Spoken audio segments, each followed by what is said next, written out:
তোমাকে আমি ভালোবেসেছিলাম, কিন্তু দেখো, তুমি আমাকে ছাড়া পৃথিবীর সকল নারীকে মূল্যায়ন দিয়েছো। অবহেলা ও মূল্যায়নের অভাব আত্মহত্যার আগে স্বামীর উপর একরাশ অভিমান প্রকাশ করেন রহিমা আক্তার রিমি। যদিও রিমি যেদিন আত্মহত্যা করেছিলেন সেদিন তার বাবাকে দোষারোপ করেছিলেন। বাবা কেন দ্বিতীয় বিয়ে করেছে, তাই তার শ্বশুরবাড়িতে অনেক খোঁটা শুনতে হয়েছে, কথা শুনতে হয়েছে। কিন্তু তার আগে রিমি আরো কিছু ভিডিও প্রকাশ করেন। সম্প্রতি রিমির একটি ভিডিও সোশ্যাল মিডিয়ায় রীতিমতো ভাইরাল, যেখানে রিমির একরাশ অভিমান প্রকাশ পায়। রিমি তার স্বামী সাগরকে বিয়ে করে যে কতটা ভুল করেছেন সে ভিডিওতে ফুটে ওঠে। রিমি বলেন, তোমার সাথে পরিচয় না হলে আমি জানতাম না যে আসলে আত্মার সম্পর্কটা কি। তোমার সাথে পরিচয় হয়ে জানতে পেরেছি আত্মার সম্পর্ক কি। তুমি যেমন তোমার বাবা মা পরিবারের জন্য আমাকে যে কোনো মুহূর্তে ছেড়ে দিতে পারো, আর আমি আমার বাবা মা পরিবারের কথা চিন্তা না করে তোমার হাতটা ধরেছি। রক্তের সম্পর্কটা যে কি এটা জানলে আমি কখনো তোমার হাত ধরতাম না। তুমি তো আমাকে ছেড়ে দিবে। আমি আমার বাবা মার রক্তের সম্পর্ক ছেড়ে তোমার কাছে এসেছি। আমি মারা গেলে এই আত্মার সম্পর্কটা আর থাকবে না। তোমাকে আমি ভালোবেসেছি, তুমিও আমাকে ভালোবেসেছ, কিন্তু তুমি আমাকে ছাড়া পৃথিবীর সব নারীকে মূল্যায়ন করেছ, যাকে যার স্থানে রেখেছ।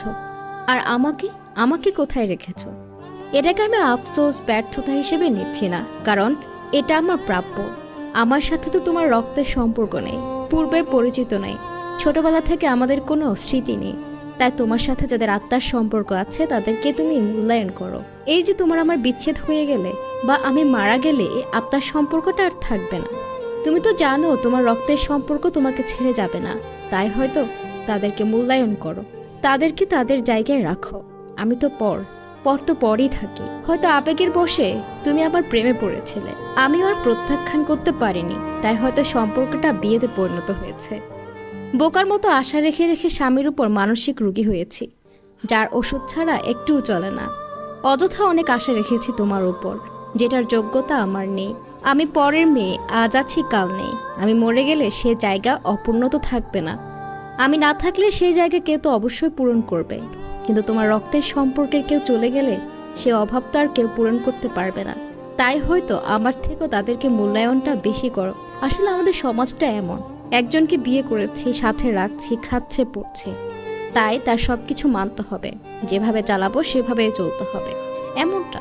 তুমি তো সমাজের ব্যতিক্রম কিছু না, তাই তুমি আমার সাথে সেসব প্রতিফলন করতে চেয়েছো। কিন্তু এখানে আমার কোনো দোষ ছিল না, জানো। তুমি চাইলে আমাকে তোমার জীবন থেকে সরিয়ে দিতে পার, আমিও একটা সুস্থ জীবন পেতাম। একসাথে থেকে কেউ কোনোদিন ভালো নেই আমরা, কিন্তু এখন আমার আর কিছু যায় আসে না। এই যে বারবার হেরে যায়, ব্যর্থতা, শুধু মানসিক যন্ত্রণা হয়, আর কিছু না। রহিমা আক্তার রিমি আত্মহত্যা সবার মনকে নাড়া দিয়েছে। আত্মহত্যার আগে রিমি একটি ভিডিও প্রকাশ করেন, সেখানে তার দুঃখের কথা জানান এবং অঝরে কাঁদেন। রিমি সে ভিডিও দেখে অনেকে কেঁদেছে, অনেকে তাদের জীবনের সাথে রিমির জীবনের কাহিনীকে মিলাচ্ছে, অনেকে মিল খুঁজে পাচ্ছে। রিমি মৃত্যুর আগে নিজের বাবাকে দায়ী করে গেছেন। বাবা কেন দ্বিতীয় বিয়ে করলেন, বাবা কেন তার মাকে ডিভোর্স দিয়েছেন, তার মায়ের সাথে সংসার করেনি, যার জন্য তার শ্বশুর বাড়িতে সাফার করতে হয়েছে। অন্যদিকে রিমির বাবা একমাত্র মেয়েকে হারিয়ে দিশেহারা, হাউমাউ করে কেঁদে যাচ্ছেন। তিনি শুধু বলছেন, আমার মেয়ে শ্বশুর বাড়ি থেকে মানসিক টর্চার আজকে এ পথ বেছে নিয়েছে। রিমি সৎমা বলেন, রিমিকে আমি 4 বছর থেকে লালন পালন করেছি। রিমি 14 বছর বয়সে সাগরের প্রেমে পড়ে। যদিও আমরা কেউ চাইনি রিমিকে তখন বিয়ে দিতে, কিন্তু রিমিকে ফুসলিয়ে ফাসলিয়ে সাগর বিয়ে করে। বিয়ে করার পর থেকে রিমি বুঝতে পারে সে অনেক বড় একটা ভুল করে ফেলেছে। রিমি বুঝতে পারে যে শ্বশুরবাড়ির মানুষজন আসলে পর, তারা কখনো আপন হয় না। রিমি অনেক আপন হতে চেয়েছিল, কিন্তু রিমি সে জায়গাটা কখনো পায়নি। সবসময় রিমিকে মানসিক টর্চার করা হতো। রিমিকে বলা হতো তার বাবা মা বিয়ে করেছে কেন, রিমিকে বলা হতো তার বাবা খারাপ, মা খারাপ। তা না হলে তার বাবা মায়ের ডিভোর্স হয়েছে কেন, তার বাবা আরেকটি বিয়ে করেছে কেন, কেন তারা একসাথে সংসার করতে পারলো না। রিমিও তার বাবা মায়ের মতো এমনটাই করবে।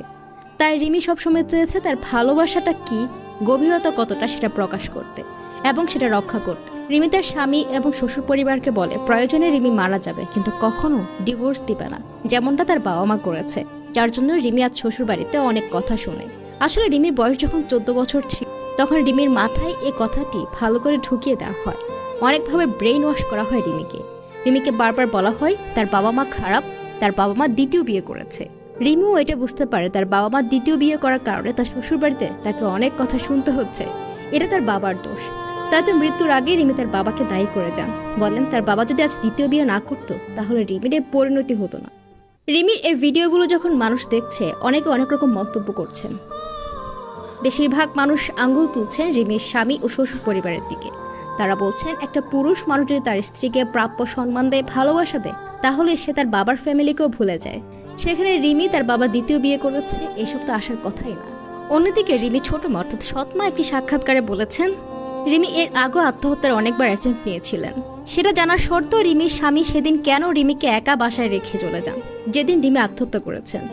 এছাড়া অনেকবার সালিশ বিচার করে রিমিকে তারা বাবার বাড়িতে নিয়ে এসেছিলেন, কিন্তু রিমির স্বামী সাগর রিমিকে আবারও ফেরত নিয়ে যান। এছাড়া রিমি যখন আত্মহত্যা করেন তখন রিমির শরীরে অনেকগুলো আঘাতের চিহ্ন দেখা যায়, যেগুলো দেখে মনে হয় তাকে মারধর করা হয়েছিল এবং পোস্টমর্টম করা হয়। একমাত্র কন্যা সন্তানের বিচার চান রিমির বাবা মা। রিমির বাবার কান্নায় যেন থামছে না। দর্শক, এখানে আসলে কে দোষী বলে আপনার কাছে মনে হয় কমেন্ট বক্সে জানিয়ে দিন। আর আপডেট পেতে আমাদেরকে ফলো করে সাথে থাকুন। ধন্যবাদ।